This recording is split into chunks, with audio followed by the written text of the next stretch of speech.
ಓದಬೇಕು ಅಂತ ರಾಜಸ್ಥಾನದ ಕೋಟಾಗೆ ಹೋಗಿದ್ದ ಮಗಳು ಕಿಡ್ನಾಪ್ ಆಗಿರೋದಾಗಿ ನಾಟಕವಾಡಿದ್ಲು. ತನಿಖೆ ನಡೆಸಿದ ಪೊಲೀಸರಿಗೆ ಇದು ನಾಟಕ ಅನ್ನೋದು ಗೊತ್ತಾಗಿತ್ತು. ಈ ಸ್ಟೋರಿಯಲ್ಲಿದ್ದ ಟ್ವಿಸ್ಟ್ ಯಾವ ಸಿನಿಮಾದಲ್ಲೂ ಇರಲ್ಲ ಅನ್ಸುತ್ತೆ. ಅಷ್ಟರ ಮಟ್ಟಿಗೆ ತಿರುವು ಪಡೆದುಕೊಂಡಿತ್ತು. ಹೆತ್ತಪ್ಪನಿಗೆ ಚಳ್ಳೆ ಹಣ್ಣು ತಿನ್ನಿಸಿದ ಐನಾತಿ ಮಗಳು ಕೊನೆಗೂ ಸಿಕ್ಕಿಬಿದ್ದಿದ್ದಾಳೆ. ಮಗಳು ಓದಬೇಕು ಅಂತ ರಾಜಸ್ಥಾನದ ಕೋಟಾಗೆ ಹೋಗಿದ್ಲು. ಖುದ್ದು ತಾಯಿನೇ ಹೋಗಿ ಲೇಡೀಸ್ ಹಾಸ್ಟೆಲ್ನಲ್ಲಿ ಸೇರಿಸಿ ಬಂದಿದ್ರು. ಮಗಳು ಕೋಟಾದಲ್ಲಿ ಓದ್ತಿದ್ದಾಳೆ ಅಂತ ಈ ಕಡೆ ಮಧ್ಯಪ್ರದೇಶದ ಶಿವಪುರಿಯಲ್ಲಿ ಆಕೆಯ ತಂದೆ ತಾಯಿ ಆರಾಮಾಗಿದ್ರು. ಆದರೆ ಮಾರ್ಚ್ 3ರಂದು ಬಂದಿದ್ದ ಅದೊಂದು ಮೆಸೇಜ್ಗೆ ರಘುವೀರ್ ಧಾಕರ್ ಗಾಬರಿಗೊಂಡಿದ್ರು. ಮಗಳಿಗೆ ಏನಾಯ್ತು, ಯಾರು ಏನು ಮಾಡಿದ್ರು ಅಂತ ಒದ್ದಾಡಿದ್ರು. ಯಾಕಂದ್ರೆ ಅಂದು ಬಂದಿದ್ದು ಮಗಳ ಕಿಡ್ನಾಪ್ ಫೋಟೋ. 30 ಲಕ್ಷಕ್ಕೆ ಡಿಮ್ಯಾಂಡ್.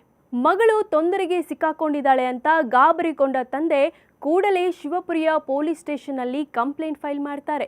ನನ್ನ ಮಗಳ ಅಪಹರಣ ಆಗಿದೆ, ಅನ್ನೋನ್ ನಂಬರ್ನಿಂದ ಬೆದರಿಕೆ ಬಂದಿದೆ ಅಂತ ಡೀಟೇಲ್ಸ್ ಕೊಡ್ತಾರೆ.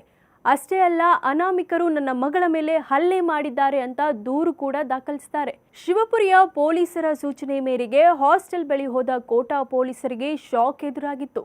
ಯಾಕಂದ್ರೆ ಕಾವ್ಯ ಧಾಕಡ್ ಹಾಸ್ಟೆಲ್ಗೆ ಜಾಯ್ನ್ ಆಗಿದ್ರು. ಆದರೆ ಸೇರಿದ 3 ದಿನಕ್ಕೆ ಕಾವ್ಯ ಅಲ್ಲಿಂದ ಜಾಗ ಖಾಲಿ ಮಾಡ್ಕೊಂಡು ಹೋಗಿದ್ಲು ಅನ್ನೋ ಅಚ್ಚರಿ ವಿಚಾರ ಪೊಲೀಸರಿಗೆ ತಿಳಿಯುತ್ತೆ. ಅಸಲಿಗೆ ಕಾವ್ಯ ಕಿಡ್ನಾಪ್ ಆಗಿರೋದೇ ಇಲ್ಲ. ಆದರೂ ಕಿಡ್ನಾಪ್ ಆಗಿರುವಂತೆ ಸೀನ್ ಕ್ರಿಯೇಟ್ ಮಾಡಿರ್ತಾಳೆ. ಕಿಡ್ನಾಪ್ ಮಾಡಿ ಹಲ್ಲೆ ಮಾಡಿರುವಂತೆ ಫೋಟೋ ವಿಡಿಯೋ ಮಾಡಿ ಅಪ್ಪನ ಮೊಬೈಲ್ಗೆ ಕಳಿಸಿರ್ತಾಳೆ. 30 ಲಕ್ಷ ರೂಪಾಯಿ ಹಣಕ್ಕಾಗಿ ಕಾವ್ಯ ತಂದೆ ರಘುವೀರ್ ಬಳಿ ಬೇಡಿಕೆ ಇಟ್ಟಿರ್ತಾಳೆ. ಈ ಎಲ್ಲ ಪ್ಲಾನ್ನಲ್ಲೂ ಖುದ್ದು ರಘುವೀರ್ ಧಾಕಡ್ ಅವರ ಮಗಳು ಕಾವ್ಯ ಧಾಕಡ್ ಇದ್ಲು ಅನ್ನೋ ಸತ್ಯ ಬಯಲಾಗುತ್ತೆ.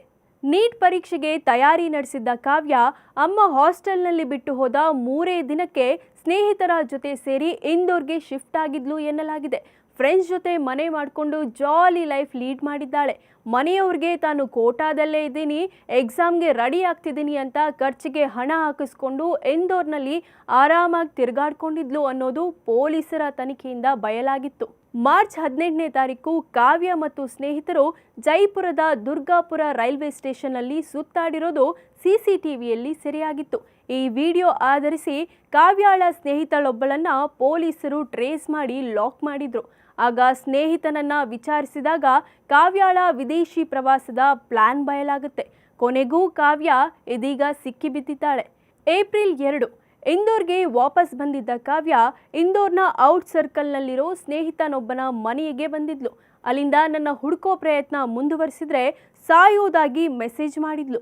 ಕಾವ್ಯ ಮೆಸೇಜ್ ಮಾಡಿದ್ದ ನಂಬರ್ ಟ್ರೇಸ್ ಮಾಡಿ ಅಲ್ಲಿಗೆ ಹೋದಾಗ ಕಾವ್ಯ ತನ್ನ ಬಾಯ್ ಫ್ರೆಂಡ್ ಜೊತೆ ಸಿಕ್ಕಿಬಿದ್ದಿದ್ದಾಳೆ. ಬಳಿಕ ಇಬ್ಬರನ್ನ ಕೋಟಾಗೆ ಕರ್ಕೊಂಡು ಬಂದು ವಿಚಾರಣೆ ನಡೆಸಿದಾಗ ಅಸಲಿ ಕತೆ ಹೊರಬಿದ್ದಿದೆ. ಬಾಯ್ ಫ್ರೆಂಡ್ ಜೊತೆ ಸೇರಿ ವಿದೇಶಕ್ಕೆ ಹೋಗಿ ಸೆಟಲ್ ಆಗಬೇಕು ಅಂತ ಕನಸ್ಕೊಂಡಿದ್ದ ಕಾವ್ಯ ಈ ಕಿಡ್ನಾಪ್ ನಾಟಕ ಆಡಿದ್ದಾಳಂತೆ. ಆದರೆ ಕಾವ್ಯ ಆ್ಯಂಡ್ ಟೀಮ್ನ ಕಿಡ್ನಾಪ್ ಡ್ರಾಮಾ ಸಕ್ಸಸ್ ಆಗಲಿಲ್ಲ.